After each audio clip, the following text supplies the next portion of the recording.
Okay, we're all done this part of the job. It's all repaired and painted, and I got to kind of fit back together here on the bench.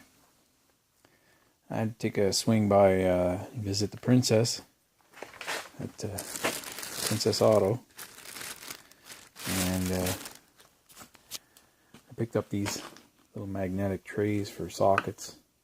Sockets, you can drop your sockets in there, do your job. That's 1/2 inch, 3/8, and 1/4 inch, and then you maybe you won't lose them as easily. And they stick; they're magnetic, so both the sockets stick in there, and you can stick this on something metal. Bought a little pneumatic drill, 1/2 inch.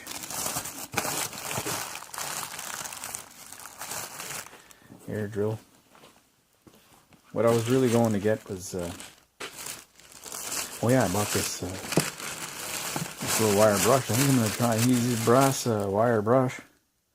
It's like $4 or $5 for this, and I'm going to use that to clean my files. It worked really well, the little tiny brush I had, so I got a big one. And this is what I went to get. 1 7/16" power fist. It's just a cheap wrench. And so I can get those two nuts locked together. I had to have a wrench this thin to get on that little nut, because it goes on first and then you tighten the big nut, and there's no way to do it without that wrench, unless I don't know how I could do it. So, and I bought some thread locker too. I've always bought Loctite, and I was asking for Loctite. Nobody knew what I was talking about. So Permatex is another brand name. The same stuff pretty well. So I put this together. I got the bolt in there. It's pivoting there. That's how it works. You're plowing a parking lot, and your plow will pivot. This part, this A-frame in front, is your plow, and then that is fixed to the truck and the light rack by that pin at the back. There's a pin. I'm gonna wire brush these pins and paint them too. So this mounts onto your light rack. I think there's like 4 or 5 bolts, and then this fits in multiple positions, and then that hole lines up right here, so that bolt holds that, and there's a big groove for that to be. You can put it in any of these 4 holes, 1, 2, 3. There's a 3rd hole there, and I think this is the one it was in, the bottom one, and that bolts to the light rack. And then it goes on the truck. So it actually lifts and lowers on this pin down here. So it would lift and lower on that pin. And it also swivels. It does both things. It's kind of like a universal joint. It'll pivot left and right just a little bit. As there you go. It has, it's hard to see now, it's all black, but it has about 1 inch, 1.5 inch travel on top, and maybe 1/2 inch on the bottom there. It's got a little bit of room. Does a better job of cleaning parking lots. And it pivots like that. Oh, I bought this little LED bulb too, and put that in the trouble light. And you know, in the wintertime, your water drips on your incandescent light and hits the light and just makes the light explode. So you have to get something that's going to last. So I'll put that in, and you don't burn your arm on this. This doesn't get hot enough to burn you. So 290 degrees. Let's see how that works. Not focusing. 60 watts. That's the highest wattage I can get. So there it is in the trouble light, and I'm going to write the date.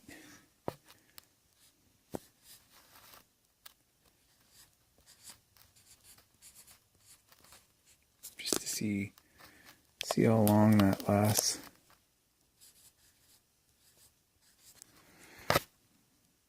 And you know, in this position, the old trouble lights, if you put a 100-watt bulb in there, or even a 60 watt or so, the heat, when it's like this, the heat's actually traveling up towards the handle, and it melts the mechanism in there, wrecks your, if you leave it like that for a while. That's the other thing, you know, so much heat it wrecks the switch. So there's no heat at all with that. It's the same. Seems like as bright as a regular bulb. I think that's glass, you know. was hoping that was plastic. Anyway, we'll see how long it lasts, and I think if we bang it hard enough, it'll probably break, but $10 a bulb, I hope it doesn't. Okay, I got my hoses installed on this machine, and I made a little bracket back here, that little piece of angle with the two fittings there. That's brand new. So I got some hoses. They're a bit long. I should have got them a little shorter, but I think that'll be alright. Just got to make sure they don't rub on the tire. I kind of hung them down there, and I'm going to tie wrap them close to the machine. Now, this job's almost finished. I just got to get, I bought a pail of oil, and I'm going to fill up the transmission. Transmission is the reservoir for the hydraulic pump and controls and everything, so it takes probably about 8 or 10 liters. It's a big reservoir for a small tractor, and I got to make sure there's no leaks. Then I can put that tire back on. And I forgot all about the battery. The battery for this machine was no good, so I have to buy a new battery. I think I'll just boost it for today and run it a bit and see if there's any oil leaks. It hasn't run in a while, so let's do that. And one more thing I got was a pair of welding gloves, Cowtown. So that's my old glove. There's a big hole there. I don't know how that got there, but it seems every right glove in this shop is worn right out. The left hands, they seem to be fine, but that's what happened with that. You start burning your finger. Whenever I weld, I wear gloves. I get the habit of doing that. It's a good idea to have gloves on, and you're bound to get burnt if you don't. So you can really see it's a bit curved, that back, this back side here, and it's tight. It's going to take a little while to break in again because I built that up. But it's pivots back and forth like it's supposed to. So that's good. I consider that repair as good as new. You know, I'm happy with that. Okay, I fired it up and I moved around that lever and there's no leaks. So when I installed that second valve, I was worried the O-ring got cut. Maybe it's really hard to tell if it went in there right, but it didn't seem to get cut, so it's not leaking. And I'll fill up the rest of the oil in it, and it should be ready to go. And there's a little indicator. That little thing, that little clear plastic. When the oil comes halfway up, that it's full. So needs more oil. I've already put about 8 liters in there now. Okay, now I just got to get these microscopic cotter pins and these two little pins, washers on either side. It's going to be tricky. When you buy one of these kits, it comes with everything you need. But you pay a lot of money. It's a Kubota, but you get whatever. It's very good quality stuff. And here's the rest of that kit. So you've got the two metal lines. You've got this is your takeoff off the tractor. There's 2 bolts. So you unbolt the cover that's there, just a little metal round cover like this with no pipes coming out, and it's got a little groove that joins these 2 holes. You pull that off, you put this on, and then you run these 2 lines here across, you hook them to this. There's your control assembly. So I took one of these is now on the tractor. I don't need the second one, but it's cheaper to buy this entire kit than it is to buy one for everything. You got extra O-rings, got all these parts, bolts, and little plastic ends for the lever. Here's the lever I'm going to use. I took it and I bent it in the vise so it comes over a little bit. So this handle goes on top. You just slip it on there. I might put that on. There's bolts. These are the bolts in case you want to use one. Maybe that's for one. I don't know. Anyway, extra bolts, and even there's a little sticker. Nice, eh? $750. Half of it's dollar store stuff. But yeah, everything I need's in there. So I'm gonna put this little. I pulled this piece like this out of this hole to bring to the hydraulic shop to get some hoses made. So I'm going to find that, put it back in, tighten it down so no dust, dirt gets in there. That might be sitting on the shelf for a long time. So wish me luck. Now I gotta figure out how to get in there. And I can't even show you. And get those little pins, washers, and cotter pins in that spot. The only way to do it is in there, so I won't be doing that on cameras. That's gonna be, I think there'll be a few choice words. Okay, I got it in there. I got all the cotter pins and the washers. That was not easy. It took me a little while, but I looked from behind, I looked from in front, I looked from above, and I got it done. But you can see that this lever here, it's hitting right there.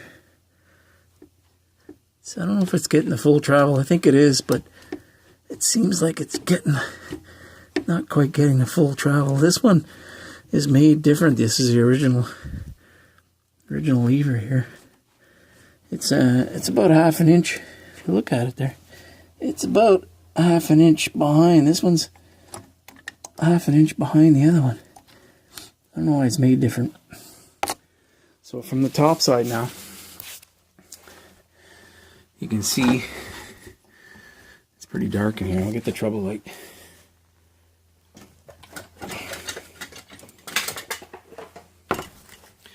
So there now you can see it's hitting that plastic back there. You can hear it hitting. I don't know. And in front there's tons of room. And this one here, it doesn't touch in front and it doesn't touch behind. I don't know. Not happy about that. I may leave this one sticking up like that. It's going to be easier to find, but what I want to do is make this time last year I made this handle here. It's just basically a steel flat bar with two bolts, and I got a little metal plate on the other side, and up here I welded on a piece of round stuff, and I took a little piece of firewood and I took the skill saw and cut a little chunk of oak out, drilled a hole ½ an inch, glued it on here, and there we have it. That goes in there, bolts right to that lever, and I line up those two handles so the lift and lower lever and this little lever here are right beside each other. I used to spend more time fumbling around trying to find that lever. So, and when it's in the down position right there, I had it lined up. So your hand could be on either one. You just have to flip back and forth. And I'm going to do the same thing with the other lever. I'm going to put it right beside there. So that'll be for another day. It's Friday and it's almost time to go home. So what I want to do is get this wheel back on, start this up and drive it ahead a bit. So then I can use the front of the garage can be used for other things. We're doing a brake job in the rain yesterday. Okay, there it is back together. And you can see, and yeah, because it's so front heavy, when you push down and you barely have to push, when you pull up you really got to pull hard because there's so much weight on the front. And this one you're lifting lower, that's lift, that's float, and then that's you can keep it in whatever position you want right there. See, it's supposed to flip back. So now I gotta make a lever like this for the one in here. Bring it out here. Well, I'll line it up with right with this one. So I want it lined up when this is down. So you got your two hands like that. And then the third one will be the salt control. So it's coming. Okay, I found a piece of flat bar here. And I'm just going to chop it on the old nail clippers. This is a little chopper, about 9 inches. I'm going to move that over. There we go.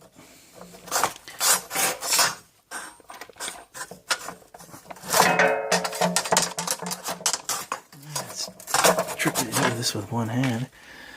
9 inches. That's about 9 inches.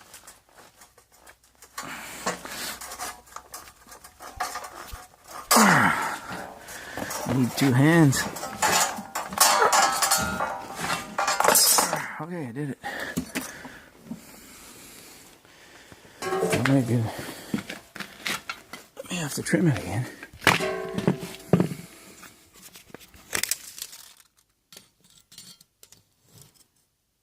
Yep, we're a little bit long. Okay, I'll do that off camera.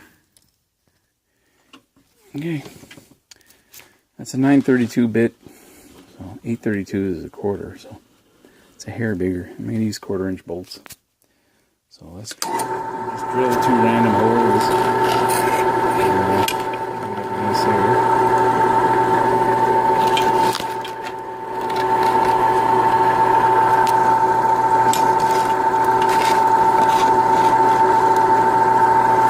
Doesn't have to be too precise. As long as they're far enough apart that that little bar fits between them. And once you tighten that down, it shouldn't wiggle. I'm hoping this is thick enough. This is a little thinner than the other piece I used. It may not be thick enough, but I can add washers, so that'll help.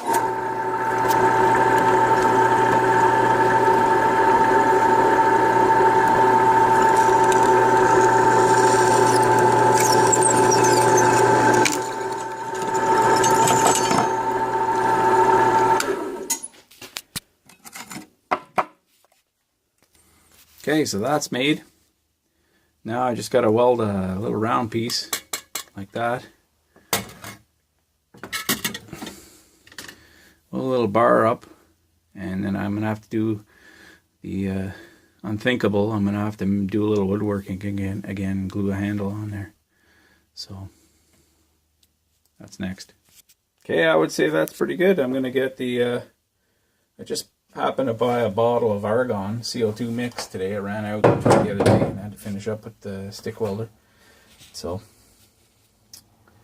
that's the shielding gas for the MIG welder, and I'd like to use the MIG for this, and I'm going to do it right in here because it's not easy to guess those angles, and having it right in here I know exactly it lines up with the other 2 handles. So I'll get it right for sure in here. Okay, I got the Cowtown heat waves on, my new gloves. Look at that. Don't see that very often around here.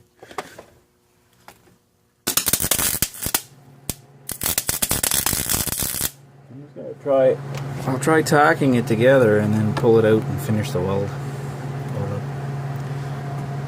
Maybe I'll do the whole weld in here. As long as this machine doesn't catch fire. Usually I get a pail of water ready just in case something like that happens. There's so much oil. There's a rag right there catching fire. Jesus, man, I should be more careful. Okay. You know, speak of the devil.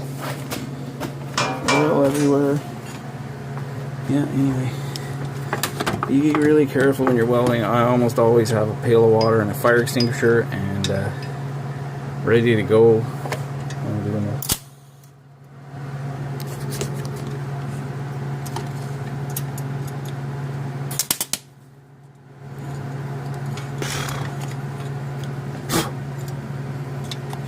Everything's catching fire, so let's get this done quick and get the water ready.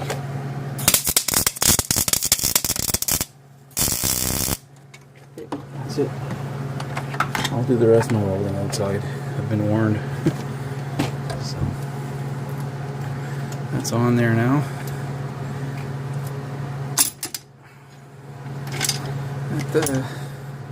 That looks nice. You know, I can adjust it up. Those bolts aren't tight yet, so down here. Anyway, thanks for watching. Don't be afraid to give me a thumbs up and subscribe. And thank you.